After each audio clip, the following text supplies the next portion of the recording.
Hello everyone, আশা করি আপনারা সবাই অনেক ভালো আছেন। প্রথমে আপনাদেরকে আন্তরিক ধন্যবাদ আমার এই ভিডিওটিতে আসার জন্য।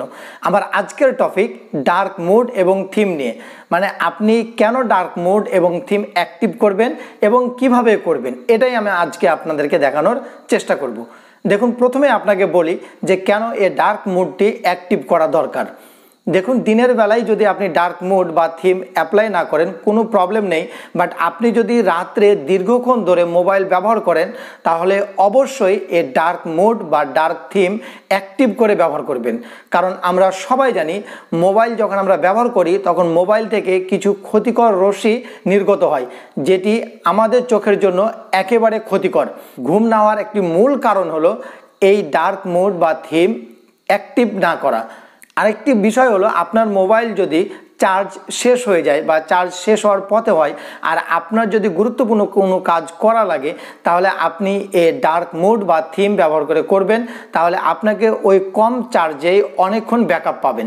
চলুন তাহলে কিভাবে আপনি এই ডার্ক মুড বা থিম অ্যাক্টিভ করবেন সেগুলো আপনাকে দেখানোর চেষ্টা করি। প্রথমেই দেখব ক্রোমে কিভাবে আমরা এই ডার্ক থিম বা মোড অ্যাপ্লাই করতে পারি। তাহলে কি করব, আমরা ক্রোম ব্রাউজারে যাব। লক্ষ্য করুন আমার হোম স্ক্রিনে ক্রোম ব্রাউজার, আমি তার উপরে ক্লিক করলাম। ওপরে লক্ষ্য করুন 3 ডটস, এই 3 ডটসে আপনি ক্লিক করবেন। নিচে লক্ষ্য করুন সেটিংস, এর উপরে আপনি ক্লিক করবেন। নিচে চলে আসবেন, লক্ষ্য করুন থিম লেখা আছে, এর উপরে আপনি ক্লিক করবেন। লক্ষ্য করুন ডার্ক লেখা আছে, এর উপর আপনি ক্লিক করবেন। তাহলে আপনার এই ক্রোম ব্রাউজারটি ডার্ক মুডে চলে এলো। আপনি এখন স্বাচ্ছন্দ্যে এই ক্রোম ব্রাউজারটি ডার্ক মুডে ব্যবহার করতে পারবেন। আপনি যদি আবারও এটিকে নর্মাল মুডে নিয়ে আসতে চান, আবারও আমি যেভাবে গেলাম ওইভাবে গিয়ে আপনি লাইট মুড করে দিবেন, তাহলে সেটি আবার নর্মাল মুড হয়ে যাবে। কেমন? এখন আমরা দেখব কিভাবে ওয়াইটি স্টুডিওতে ডার্ক মুড অ্যাপ্লাই করতে হয়। লক্ষ্য করুন আমার হোম স্ক্রিনে ওয়াইটি স্টুডিও, আমি এর উপরে ক্লিক করলাম। ক্লিক করার পর ওপরে লক্ষ্য করুন আপনার চ্যানেলের আইকন, তার উপরে আপনি ক্লিক করবেন। ক্লিক করার পর দেখুন সেটিংস, এর উপরে আপনি ক্লিক করবেন। লক্ষ্য করুন এখানে অ্যাপারেন্সের ঘরে ডার্ক থিম লেখা আছে, এর ডান সাইডে টগল বাটন, এর উপরে আপনি ক্লিক করুন। তাহলে এটি অ্যাপ্লাই হয়ে যাবে, মানে এটি আবারও ডার্ক মুড হয়ে গেল।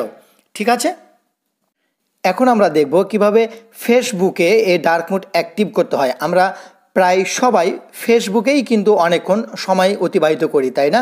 সুতরাং আমি আবারও আপনাকে পরামর্শ দিব, বিশেষ করে আপনি রাত্রে এই ডার্ক থিম বা এই মুডটি ব্যবহার করবেন। তাহলে দেখবেন আপনার চোখ অনেক ভালো থাকছে এবং আপনার রাত্রের ঘুমও খুব ভালো হবে। ঠিক আছে, তাহলে আমরা ফেসবুকে গেলাম। যাওয়ার পর ওপরে লক্ষ্য করুন আপনার ফেসবুকের যে প্রোফাইল পিকচার, তার উপরে আপনি ক্লিক করবেন। নিচে আসবেন, লক্ষ্য করুন সেটিংস অ্যান্ড প্রাইভেসি, এর উপর আপনি ক্লিক করবেন। লক্ষ্য করুন এখানে লেখা আছে ডার্ক মোড, তাই না? এর উপর আপনি ক্লিক করুন। লক্ষ্য করুন অন অফ লেখা আছে, আমি অন করতে চাই তাই আমি অনের উপরে ক্লিক করলাম। তাহলে আমার এই ফেসবুকটি ডার্ক মোড হয়ে গেল। আপনি চাইলে এটিকে আবারও অফ করে দেবেন ওইখানে গিয়ে, তাই না? খুব ইজি। এভাবে আপনি খুব সহজেই আপনি এই ফেসবুকে ডার্ক মোড অন অফ করতে পারেন। এবার আমরা দেখব মেসেঞ্জারের কিভাবে আমরা ডার্ক মোড অন করতে পারি।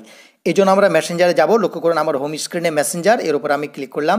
ক্লিক করার পর উপরে লক্ষ্য করুন আপনার মেসেঞ্জারের যে আইকন, তার উপরে আপনি ক্লিক করবেন। ক্লিক করার পর লক্ষ্য করুন ডার্ক মোড, এর উপর আপনি ক্লিক করুন।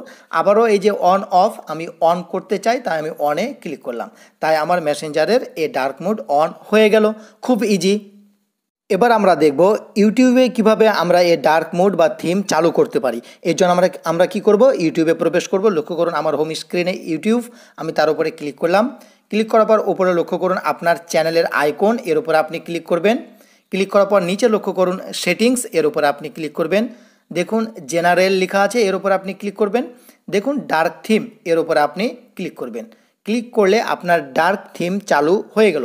আবারও যদি এটি অফ করতে চান, এর উপরে ক্লিক করবেন, তাহলে আবারও এটি অফ হয়ে যাবে। আশা করি বিষয়টি আপনি বুঝতে পেরেছেন। ভালো থাকবেন, সুস্থ থাকবেন, লার্ন অন টেক চ্যানেলের সঙ্গে থাকবেন। আল্লাহ হাফেজ, আসসালামু আলাইকুম।